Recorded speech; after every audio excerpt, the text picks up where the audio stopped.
সবাইকে চমকে দিয়ে ঠাম্মিকে বলল অভি, ছুটিকেই ভালোবেসে বিয়ে করেছি। হ্যাঁ বন্ধুরা, প্রতিজ্ঞা আজকের পর্বে আমরা এমনটাই দেখতে পাব। বাড়ির পরিবেশটা সেদিন যেন অদ্ভুত রকমের থমথমে। হঠাৎ করেই অভি ছুটিকে বিয়ে করে বাড়িতে ঢুকতেই সবাই অবাক হয়ে যায়। কারো মুখে কথা নেই, কেউ বিশ্বাসই করতে পারছে না কি ঘটছে। বিশেষ করে ঠাম্মি, তিনি তো একেবারেই মেনে নিতে পারছেন না এই হঠাৎ বিয়ে। ঠাম্মি কড়া গলায় বলে ওঠেন, এটা কি করেছে অভি, আমাদের না জানিয়ে এমন সিদ্ধান্ত? সবাই তখন অভির দিকে তাকিয়ে তার উত্তর শোনার অপেক্ষায়।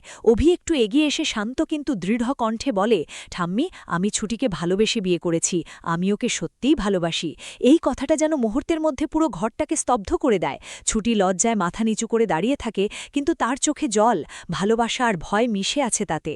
পরি, যে ছোটবেলা থেকে অভির সাথে নিজের ভবিষ্যৎ কল্পনা করেছিল, সে এই দৃশ্য দেখে ভেঙে পড়ে। অন্যদিকে হিরিম্ময় চুপচাপ সবকিছু লক্ষ্য করেন, যেন কোনো গভীর সত্য খুঁজে বের করার চেষ্টা করছেন।